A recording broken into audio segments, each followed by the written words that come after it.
Assalamualaikum warahmatullahi wabarakatuh. Bahasan kita kali ini adalah mengenai ukuran statistik. Pada kali ini yang akan kita bahas adalah mengenai kuartil untuk data yang sudah dikelompokkan.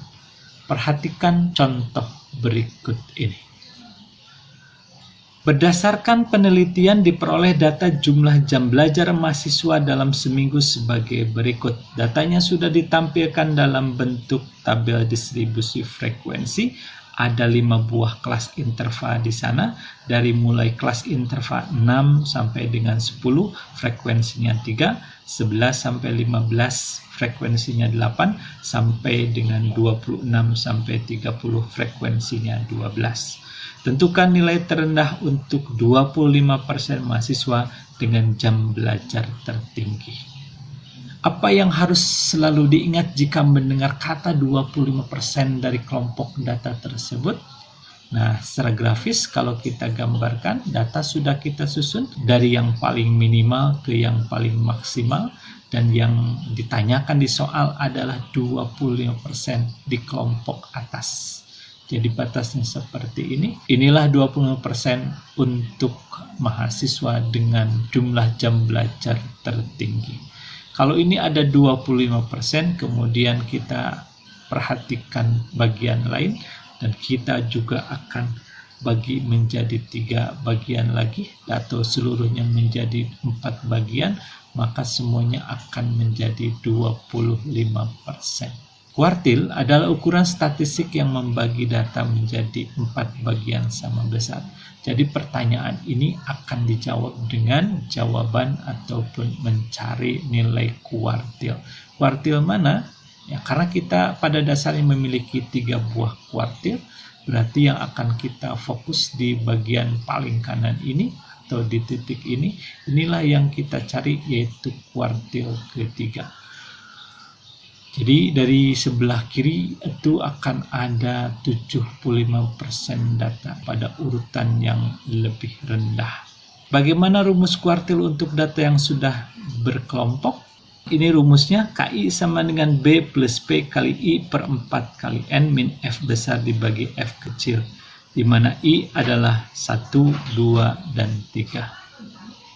K1 adalah kuartil bawah, K2 sama dengan median, dan K3 adalah kuartil atas. Kita mulai perhitungan kita. Karena kita akan mencari K3, berarti K3 sama dengan batas bawah kelas, di mana kelas kuartil atas itu berada, ditambah panjang kelasnya dikalikan dengan 3/4 kali N min F besar dibagi F kecil. Step pertamanya adalah kita akan menentukan terlebih dahulu di mana data ke 75% dari kiri tadi berada. Karena kita patokannya tetap dari data yang paling kecil, jadi kita harus menentukan berapa frekuensi untuk 70% data tersebut. Dengan N sama dengan 50, kita peroleh bahwa 3/4 kali N adalah 3/4 kali 50 sama dengan 37,5.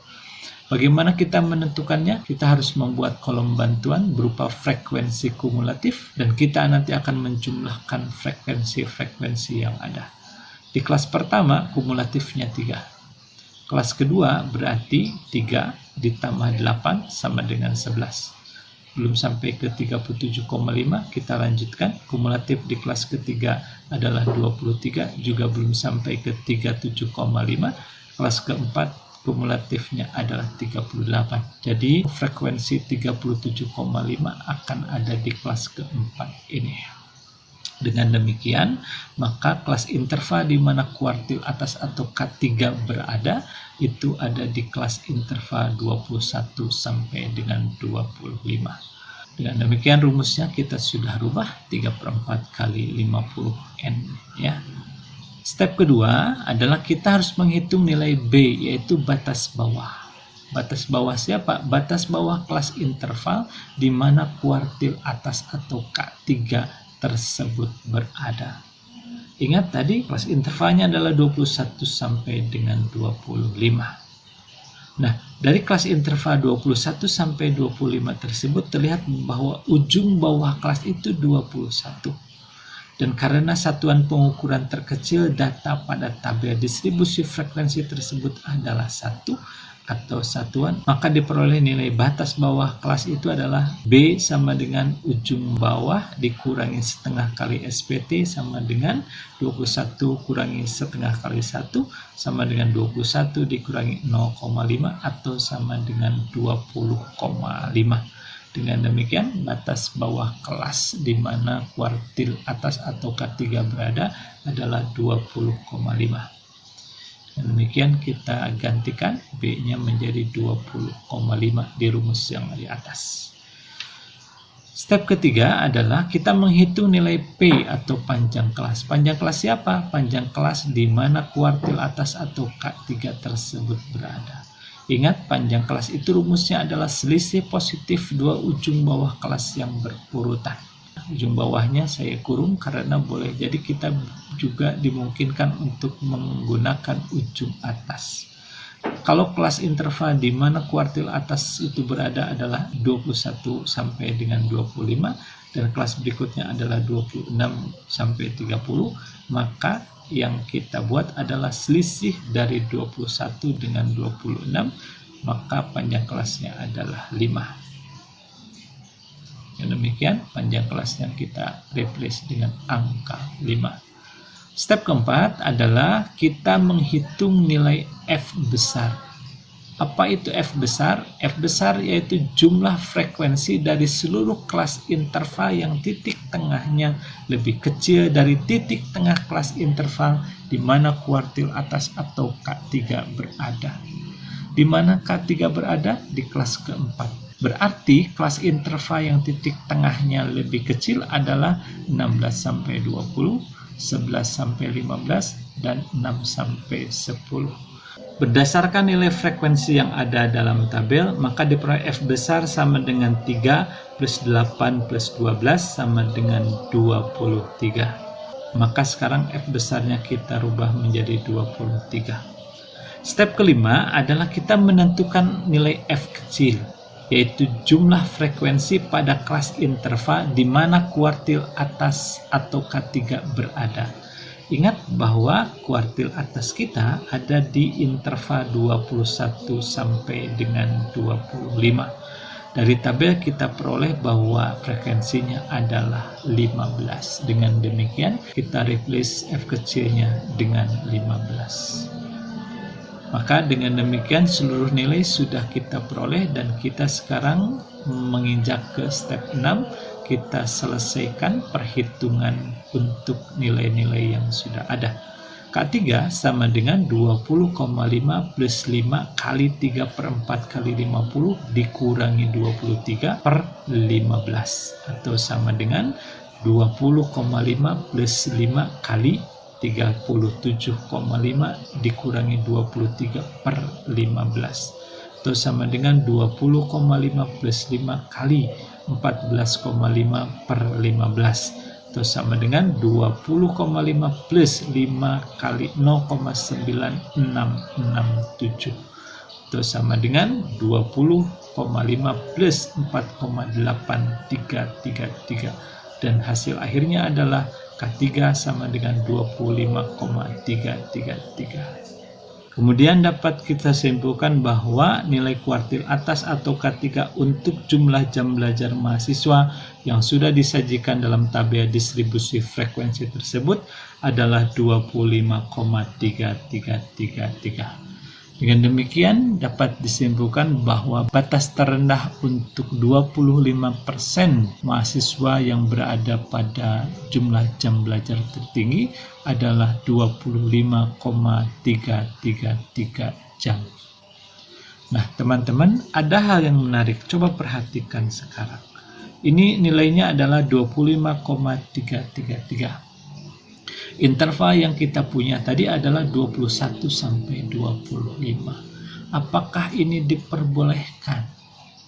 Karena apa? Karena nilainya ternyata sudah melebihi ujung kelas yang dimiliki oleh kelas interval 21 sampai 25. Mari sekarang kita perhatikan dulu. Jadi intervalnya adalah 21 sampai 25. Jadi inilah intervalnya, dan nilai yang kita peroleh K3-nya adalah 25,333. Jadi sudah lebih besar dari ujung atas kelas tersebut. Kalau teman-teman perhatikan bahwa acuan untuk perhitungan nilai kuartil ini adalah nilai batas bawah kelas, bukan ujung kelas. Maka dengan demikian, apakah boleh dengan hasil seperti ini? Teman-teman, kalau kita sekarang lebarkan dengan kelas interval berikutnya yaitu 26 sampai 31. Kemudian ingat bahwa nilai 21 dan 26 ini adalah ujung bawah kelas. Dan 25 dengan 31 adalah ujung atas kelas. Kalau kita lebarkan sekarang, karena di antara ujung atas kelas interval 21 sampai 25 dengan ujung bawah kelas interval 26 sampai 31 ada perbedaan satu satuan atau satu angka satuan pengukuran terkecil, di mana teman-teman tahu kalau ujung atas kelas ini kita rubah sekarang menjadi batas atas kelas, maka ujung atas tersebut akan ditambah setengah SPT menjadi 25,5. Dan 25,5 juga otomatis akan menjadi batas bawah kelas untuk kelas interval 26 sampai dengan 31. Dengan cara yang sama kita memperoleh batas bawah kelas 20,5 untuk kelas interval 21 sampai 25, dan kita akan memperoleh batas atas kelas sebesar 30,5 untuk kelas interval 26 sampai 31. Nah, dengan demikian kalau kita perhatikan bahwa nilai 25,3333 ini masih lebih kecil dari batas atas kelas interval 21 sampai 25. Dengan demikian masih dimungkinkan nilai tersebut terjadi. Jadi sekali lagi, yang menjadi patokan bukan ujung kelas tetapi batas kelas. Terima kasih banyak teman-teman. Mudah-mudahan teman-teman lebih paham ataupun bisa belajar lebih banyak lagi mengenai nilai ukuran gejala letak ini, yaitu khususnya untuk nilai kuartil. Sekali lagi, jika memang bermanfaat, silakan untuk terus disebarkan dengan teman-teman yang lain, dan mudah-mudahan dengan penyebaran tersebut akan menjadi ilmu yang barokah kepada kita semua.